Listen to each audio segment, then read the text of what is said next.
Segundo de Macabeos 7:18. Después trajeron al sexto, que estando ya para morir, dijo: No te hagas ilusiones.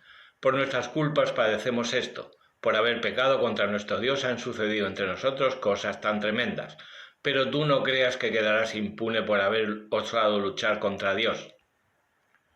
Admirable sobre toda ponderación y digna de eterna memoria se mostró la madre que, viendo morir en un solo día a sus 7 hijos, los soportaba animosa por la esperanza que tenía en Dios, y en su patria lengua los exhortaba llena de generosos sentimientos, y dando fuerza varonil a sus palabras de mujer les decía: Yo no sé cómo habéis aparecido en mi seno, no os he dado yo el aliento de vida ni compuse vuestros miembros. El creador del universo, autor del nacimiento del hombre y hacedor de las cosas todas, ese misericordiosamente os devolverá la vida si ahora, por amor de sus santas leyes, la despreciáis.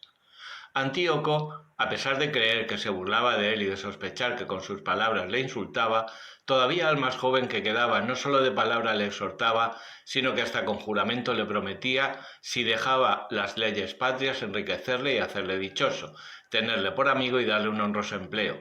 Mas como el joven no le prestase atención alguna, llamó el rey a la madre y la mandó que diese al niño consejos saludables. Como insistiese él mucho en ello, prometióle ella persuadirle, e inclinándose hacia el niño, burlándose del cruel tirano, en lengua patria le dijo así: Hijo, ten compasión de mí, que por 9 meses te llevé en mi seno, que por 3 años te amamanté, que te crié, te eduqué y te alimenté hasta ahora.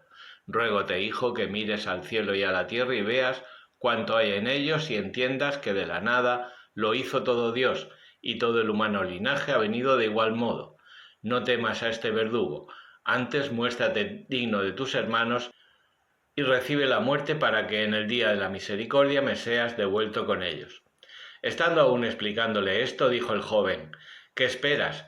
No obedezco el decreto del rey sino los mandamientos de la ley dada a nuestros padres por Moisés.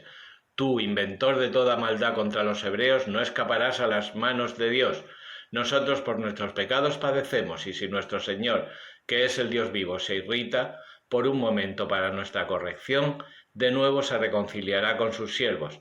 Pero tú, impío, el más criminal de los hombres, no te engrías neciamente y orgulloso y vanamente confiado te enciendas contra tus siervos. No estás aún libre del juicio del Dios omnipotente que todo lo ve. Mis hermanos, después de soportado un breve tormento, beben el agua de la vida eterna en virtud de la alianza de Dios, pero tú pagarás en el juicio divino las justas penas de tu soberbia.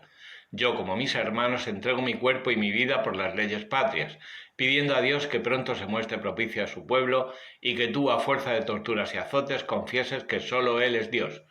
En mí y en mis hermanos se aplacará la cólera del Omnipotente, que con encendida justicia vino a caer sobre toda nuestra raza.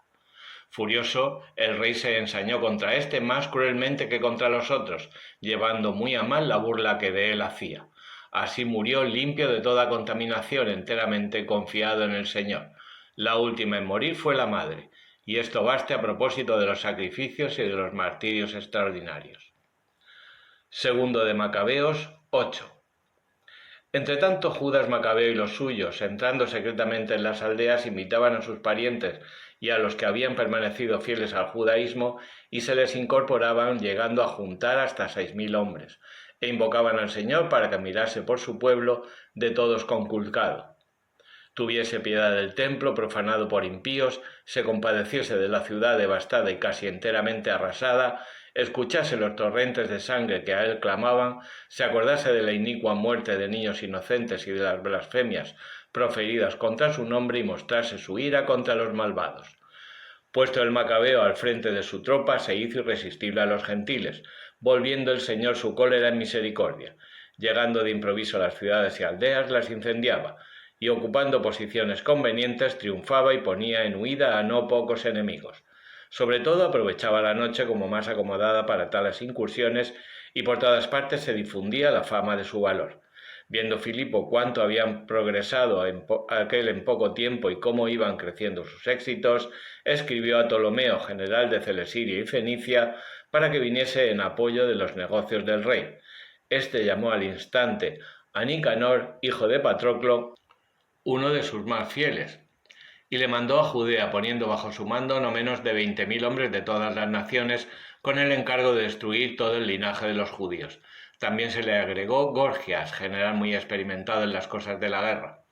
Se proponía a Nicanor proporcionar al rey de la venta de los judíos cautivos 2.000 talentos que debían a los romanos como tributo, y así envió a las ciudades de la costa invitaciones para que viniesen a comprar esclavos judíos, prometiendo darles 90 esclavos por talento.